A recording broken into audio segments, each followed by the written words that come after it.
And welcome back to week 6 of Fascism in Europe. We have come up to one of my absolute favourite sessions because this is where we deal with archaeology and fascism, looking at the way in which the field of archaeology was used, abused and manipulated for the goals of fascist states and systems. Well, it's not going to have too much to do with what's happening up there. Indiana Jones will be mentioned 4, maybe 5 times, but really not as much as you'd expect him to, because that has nothing to do with the reality of the situation. But there is a fascinating relationship between archaeology and the systems of governance that we see during the 1920s and 1930s. Brilliant manipulation of the past, if you like that sort of thing.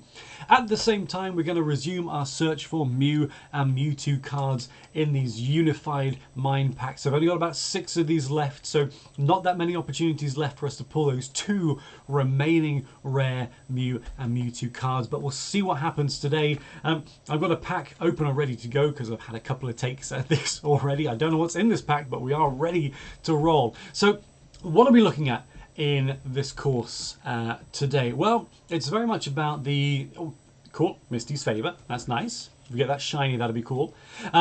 What we're looking for is the way in which historical narratives have been corrupted or altered to suit the purposes and needs of, in this instance, the fascist state. Now, of course, it's not just fascism that does this. We see this in other forms of isms as well, quite frequently.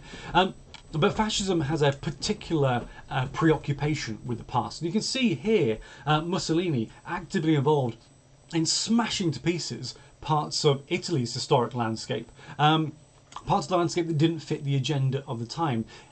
My students will remember us talking about the way in which Cosmog, nice, the way in which the fascist state put huge emphasis on its classical past, its classical narratives. In order to do that, it smashed up a lot of archaeology. Dragon, yeah, very nice. Is that... Sorry, I can't quite see if it's got a star. No, it's just... Is it a star? Sorry, I can't see, my eyesight's terrible today. No, it's not a star, it's a diamond. So it's a pretty card, but that has no impact on my students. Last card, Magmortar. Still a cool card, but not what we're looking for. The way in which the Italian state was making use of historical narratives to justify some of the political decisions that were being taken in the present, almost using the classical narrative of Rome as a template for the ambitions of the political party in the present. What we see in both Italy and Germany is quite a proactive use of archaeology as a means by which historical narratives could be bent and altered and manipulated to fit certain agendas of the present. In Italy, in fairness, the standards of archaeology coming out of fascism was pretty good. I'm not sure if you go quite so far as to say that standards of archaeology were pioneered by fascism, but they were certainly advanced. And in Italy, we'll talk about the role of Luigi Maria Ugolini, one of the most important archaeologists of his time, who, you know, was a legitimate archaeologist. But he was also working within the state. He had an agenda to push a particular interpretive narrative about Italy's relationship with Albania. So that's not to say that he was making things up, but in terms of his interpretive emphasis, he was very much pushing this idea of a 3,000-year-old relationship between Italy and Albania. So using archaeological narratives to say, well, that's pretty, that's gotta be rare. No, that's not rare, it's pretty, it's poipole, but it's not what we're looking for. And again, arachnid. No luck so far, third years. We've got one more chance at this.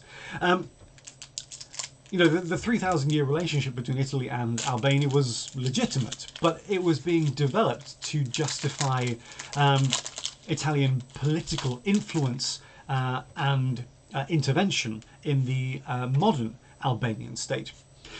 If we look over to Germany, things take a slightly more interventionist approach. Steel energy. Are we going to get something good out of this one? Fingers crossed.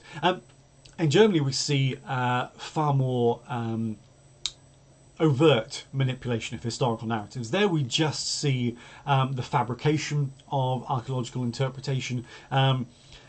In some instances, there is a legitimate use of evidence of Germanic influence in Scandinavian states, for instance. And really what we're seeing there is a continuation of this idea of using historical narratives as justification for territorial expansion. Sort of saying, well, Germany was in one form or another always in these parts of the world. The archaeological evidence supports this, so we should go and take it back. Now, sometimes that's based on what you might describe as legitimate archaeology. In other instances, it's just pure fabrication. And in some instances, the German Nazi state was just, in a sense, creating brand new archaeological sites, or sites that were being presented as being archaeologically relevant when they simply weren't. So I suppose, it's an Haxorus. Now this surely has to have a star next to it. Yes, it's got a star. So finally, a nice card. That's one reading. Well, now it's a pop quiz, but I'm going to make it into a reading. And to finish, nothing, Necrozma. Oh, third years. What has happened there? Should we do one more? Let's do a Darkness Ablaze one. Let's see if we can save this session. Let's see what happens. So, what was I saying? As I look for a redeeming card.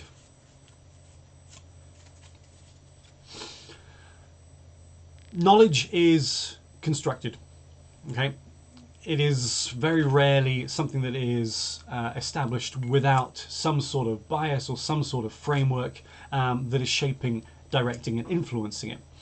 What we see through fascism is a very deliberate attempt to shape historical knowledge. No form of knowledge exists in isolation. And the fascist state was particularly proactive and particularly good, talented even, at creating knowledge. Last card. Nothing. The third years have blown it. I was right not to use Champions Path cards with you guys this week. Maybe we'll see what the first years have. Anyway, that's our session. That's what we're looking at this week. It is going to be good. The archaeology stuff is fascinating. The manipulation of the past is obviously not a good thing, but it's a brilliant thing to look at. So I look forward to seeing you on Tuesday. There will be an additional reading, more out of punishment for your luck running dry. Let's hope for better and brighter things next week. But on that, I'll say have a great weekend, and we'll see you on Tuesday.